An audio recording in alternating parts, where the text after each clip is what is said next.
So I thought that this morning, since it's All Saints and we don't have this opportunity a lot that's on Sunday, you know, it's always a holy day of obligation, but we know that on Sunday more people experience All Saints. So I thought, because we have the screens, that we can do a little game, or if you call it game or whatever, but name that saint. Name that saint. We'll just do that for a little bit here at the beginning. And so there's all saints, you know, all type of saints we can choose, but I decided to choose some that we have pictures of. So, okay, and you can call out the saint. You know what? If you recognize their name. Okay, let's see the first there. St. Padre Pio, that's right. Famous priest. He died in the 1960s. He followed in the footsteps of St. Francis. He had the stigmata. He was the first priest in the history of the church to have the stigmata. St. Francis of Assisi had it, but he wasn't a priest. And so Padre Pio, he had many gifts. One of the gifts that he had was be able to read souls. So in confession, he was a great confessor, heard a lot of confessions. If someone didn't say certain mortal sins, he would remind them, didn't you do this? Like, oh yeah, thank you. So he had that gift, and a good priest. He would say a lot, pray and don't worry. Pray and don't worry. So, great priest. Okay, next one. I think I heard it. St. Bernadette?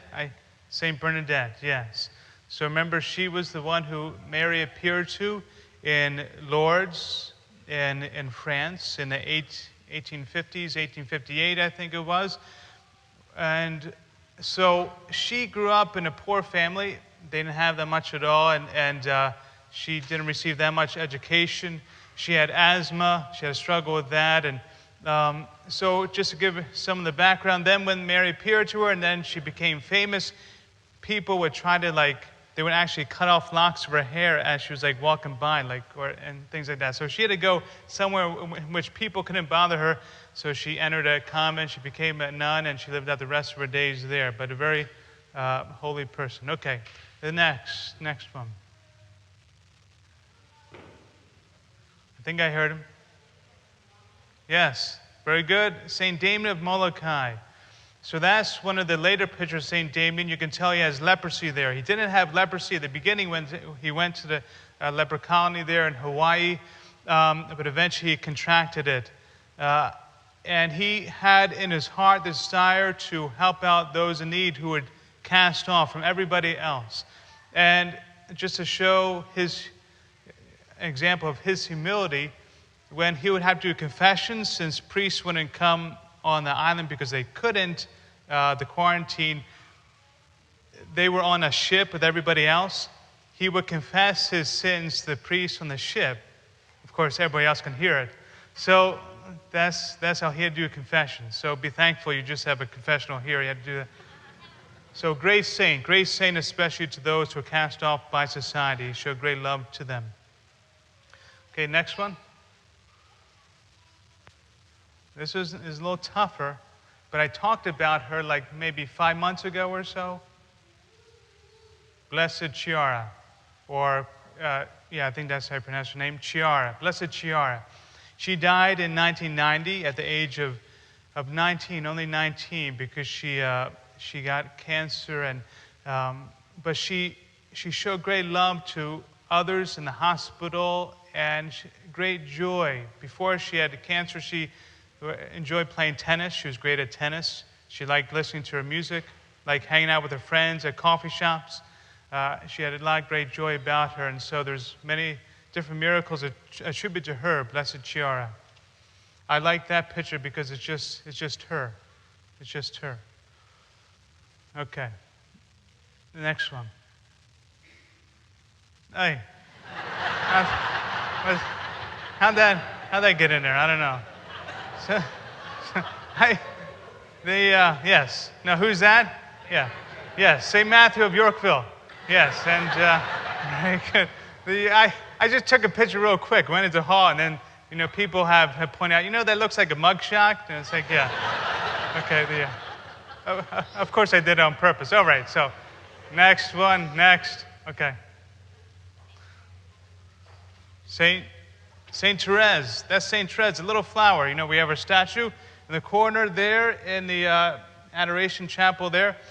I chose that picture because it's before she had the habit, and she put her hair up in a bun. She did that because she had to be 16 to enter the Carmelites, and so she wanted to look older for the bishop. She was 15, so she put her hair up in buns. But she still had to wait until she was 16 there. But great saint. She was very sensitive as a little girl. She would cry a lot and stuff. But then she went through called Christmas conversion, in which she grew in maturity there, and then eventually she entered into the Carmelites, and she lived a great but ordinary life. In fact, just before her death, at the age of 24, she overheard her sisters, the nuns, saying, "What are we going to put in her obituary? She really didn't do anything." But she wrote her story of her life, not because she wanted to, because of obedience to her superior. And so that was published and went all across the world. That's why we know of her and the pictures that we have of her. And after St. Francis of Assisi, she's probably the most famous saint right now in the world, St. Therese. And she's my favorite saint. She helped me a lot in seminary. Okay, next one. This one's a little tougher. Close. Saint Toribio Romo. Saint Toribio Romo. He was a priest in Mexico in the 1920s. And what a lot of people don't know is that there was a war going on in Mexico at that time called the Cristeros War, because the Mexican government at the time, the revolutionary government, was very anti-Catholic. Even though we think Mexico a great Catholic country, but very anti-Catholic in the 1920s, and many priests were killed and the people were killed because of the great persecution of the Catholic Church. You couldn't do Mass in public. You couldn't do sacraments. And so priests were killed for just being priests. He eventually, he would have to disguise himself. He would go around with a cowboy hat and boots, looking like a cowboy, so he can go into different places and do Mass. Eventually, they found him, and he was shot in his bed. He was able to get up, and then shot again. He died in the arms of his sister. So he died at the age of 27. There's been many instances of him appearing to migrants who are in need of food and water in tough situations. So, Saint Toribio Romo. Okay, the next one.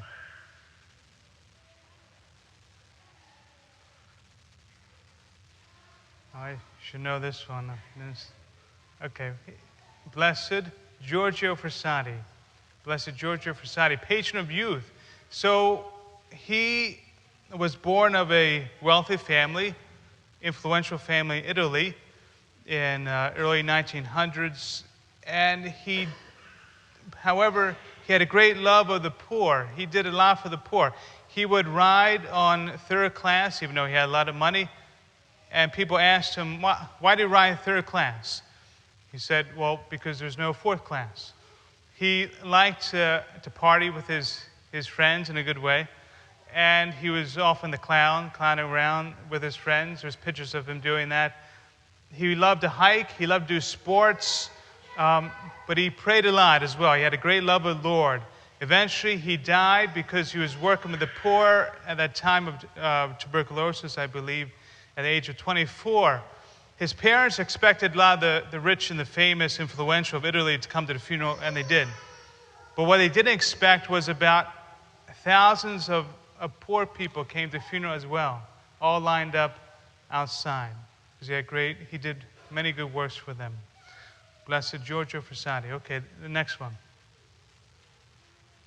This one's tougher. This is Blessed Jose Sanchez. He also lived during the time of the Cristeros War in Mexico. He helped out the Cristeros, and he was captured at one point. He was, I think, 11 or 12 or so, and he refused to give information to the authorities, so he was tortured. They told him to say, "Death to Christ the King," because the rallying cry of the Cristeros was, "Viva Cristo Rey," long live Christ the King. But he said, no, I will not say death to Christ the King. So they killed him at the age of 11 or 12. There's a good movie called For Greater Glory in which it shows his life there, part of his life. Okay, the next one.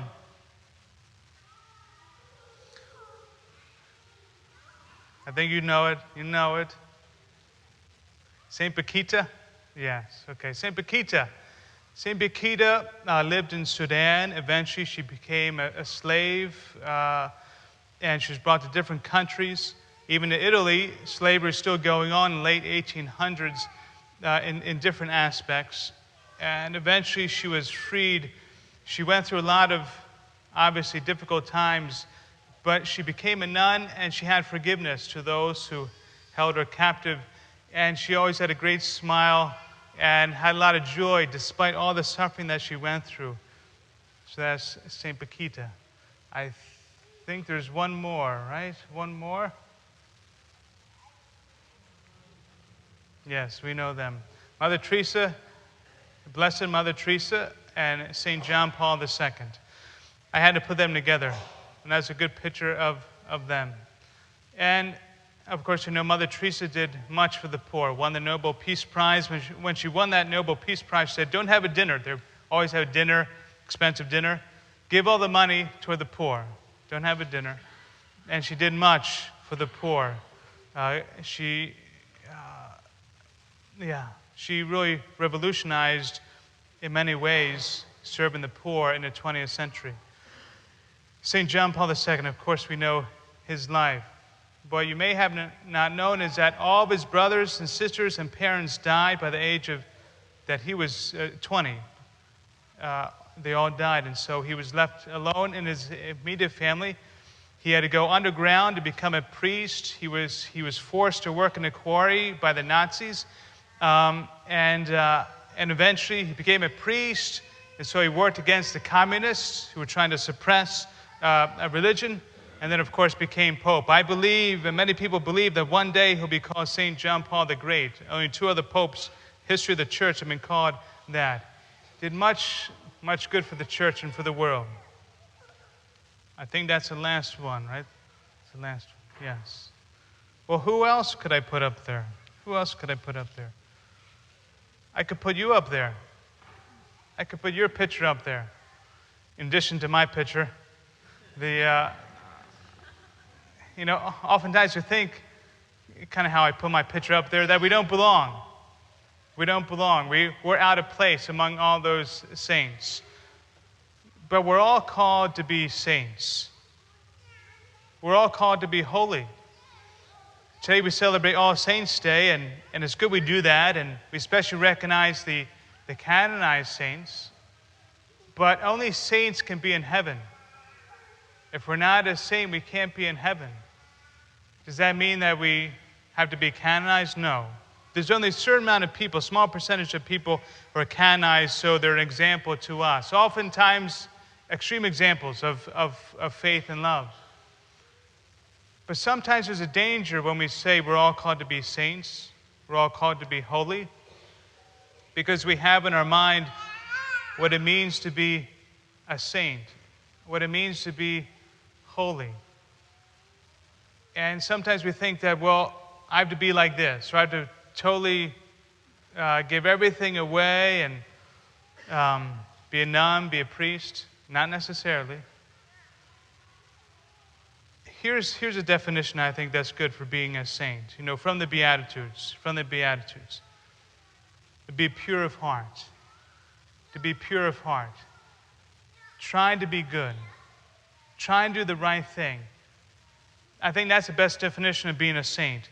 Trying to do the right thing.